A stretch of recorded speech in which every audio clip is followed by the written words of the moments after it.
Hello, all my merry makers, and welcome to a merry making Monday. I'm trying to project so you can hear me over the heater because it is still cold here. I think the high today is going to be 20. I'm actually trying to record this Saturday morning. This week on Merry Making Mondays, in case you don't know, Merry Making Mondays are all about tutorials. Me teaching you how to make something, usually knit or crochet related. This week we are continuing in our tutorial / knit along of a pattern by Yarnspirations. It is called the Brioche Hat. It is called the Brioche Cable Knit Hat. If you're not familiar with the pattern, it's actually a hat that I made two of to give to Mama G and Rusty. I will be tagging them in this particular video because we're almost done, guys. This week we will be doing the repeats of row 19, 20, 21, and 22. And that's the end of the repeat rows, which means next time we meet for this, we're going to be starting on the crown. I'm very excited. So grab your project, grab your knitting needles, and let's get started. So for those of you who are new to my channel, this is my row counter / editing tool. For me, it helps me keep me on the straight and narrow of where I am in my pattern. Here is the printout I've been using. It's seen better days. And in case you want to search for the pattern by its call number, there it is. I will be including a link in the description box. And I forgot to say that I am not affiliated with Yarnspirations, but they have given me permissions to do this tutorial. Alright.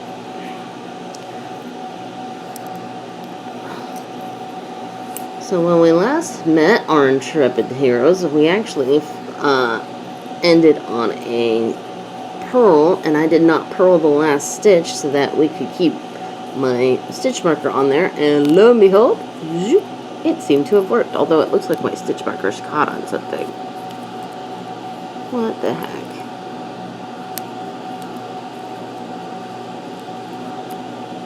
Really, dude?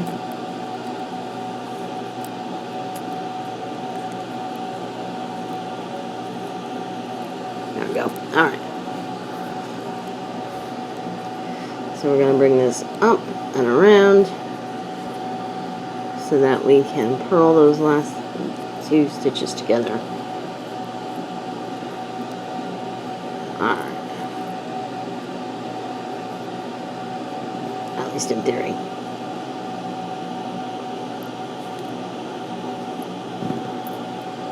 Alright, there we go. Alright. So, repeat of row 19.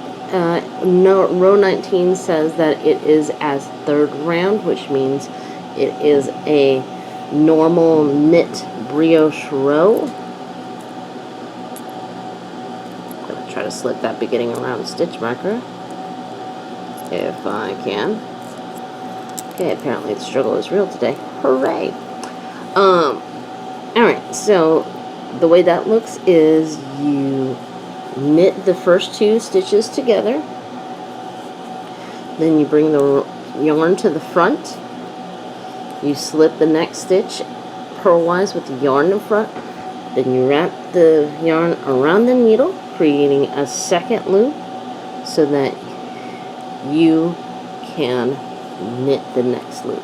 And what I like to do is try to create a continuous motion so that I continually wrap my needle in the same direction. And we're going to do that all around to the beginning of the round. I will meet you there.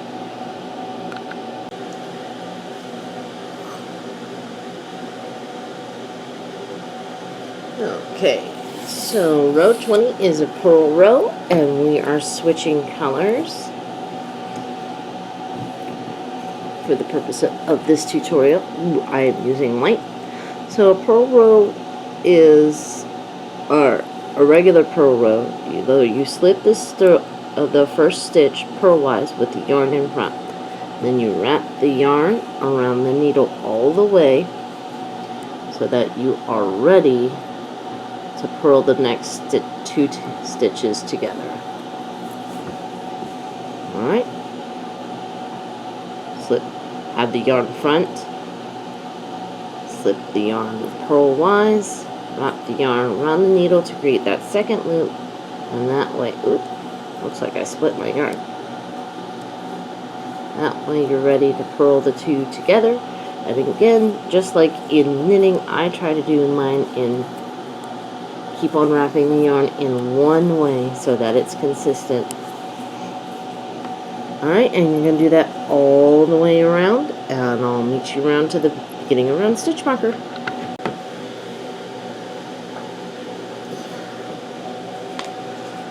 Alright, before we start row 21, I forgot to make a tick mark for row 19. There we go. So, thankfully we will not change colors again until next time. Alright, row 21. Whoops. Alright. We are knitting, so where's my color? Yes, I know white is technically a color. We're not going to get into that. And yes, my nails are wonderfully beautiful because my 4-year-old painted them. Alright, so we knit two together. And we yarn front and slip purlwise, and we do that 5 times. So 1, 2, 3,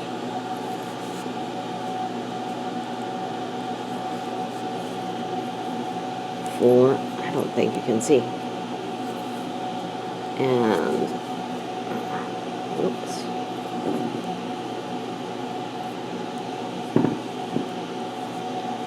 5.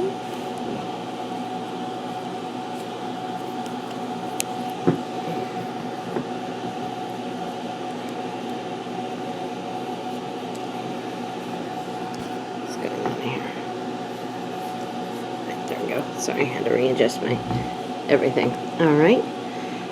And then we're doing the increase. That's where you knit two together, yarn over, and then knit two together again, all in the same 2 stitches. Then we bring the yarn front,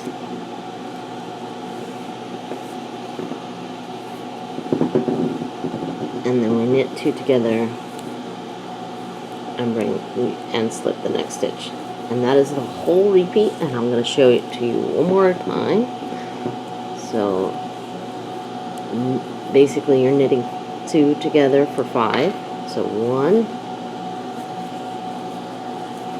2, 3, 4,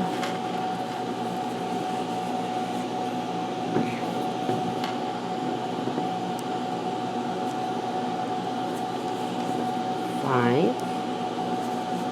and then we increase, knit two together, yarn over. Wait, hold on, that doesn't feel right. Knit two together, yarn over, and then knit again, all in that same stitch.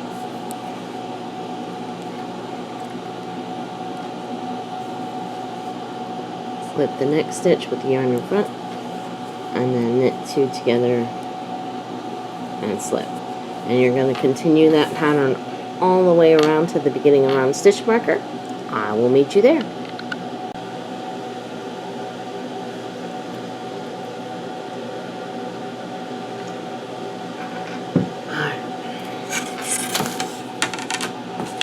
Before we begin the last row, we're going to make a little tick mark. Remember, we're supposed to be doing 8 rounds of each color if you're following the pattern, so that's why I'm making tick marks. Alright, row 22 is going to be your purl row. We're going to be working with the white, and it's going to be pretty similar to what we did for the last purl row, only one change. So, and that's when we get to this group of 3 blue here, and I'll show you what to do. So, slip with the yarn in front, bring the yarn around the needle so that you're ready to purl the next 2 stitches together.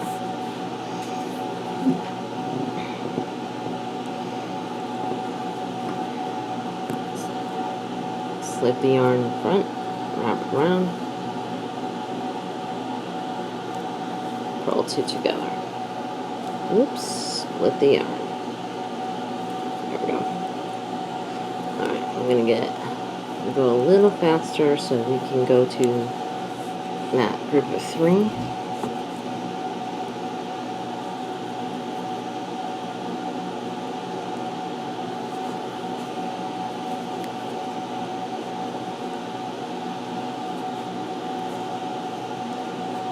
It's always different when you're knitting on camera because you're very conscientious of whether or not people can see what you're doing. Alright, so now we've gotten to the group of 3. We're going to slip the first stitch with the yarn in front and wrap around the yarn around the needle like we've been doing. Then the next stitch gets purled, and then the next stitch gets slipped with the yarn in front and wrapping the yarn around the needle, and then you're ready to purl 2 together again.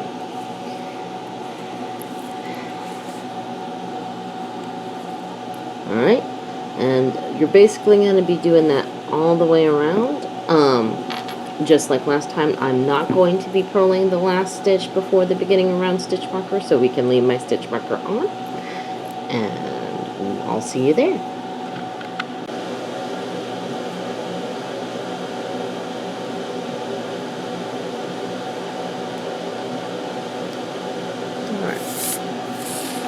Wanted to show you this one more time. Oh my goodness, you have got to be kidding me. Did I drop a stitch again? Alright, this is... So, okay. So,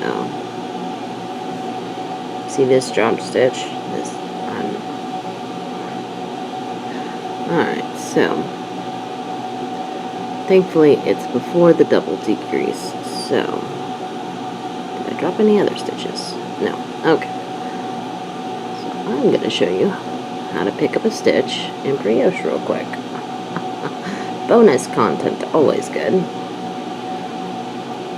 Alright.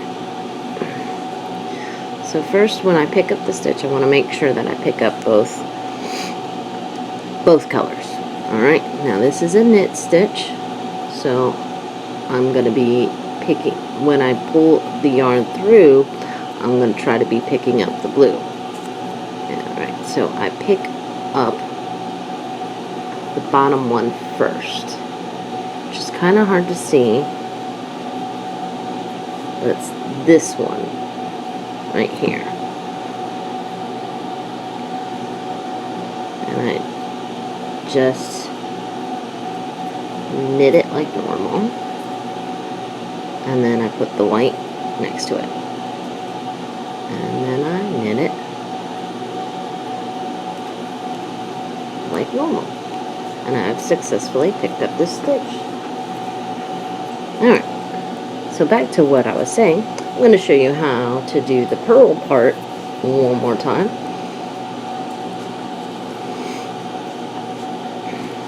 So that I'm slipping this stitch purlwise with the yarn in front, and I'm wrapping it around the needle to create a second loop. Alright. Then, This looks interesting. Okay, somehow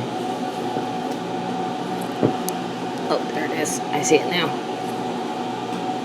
So I paused because I didn't see the blue loop around my white loop. Here it is all the way down here. So I gotta pick it up. Boop. Now I'm ready to purl that stitch. Because remember, when you're purling, it's like you're purling two together at the same time.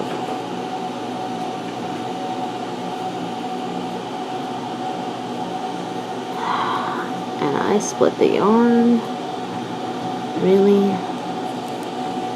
Why you gotta do me like that?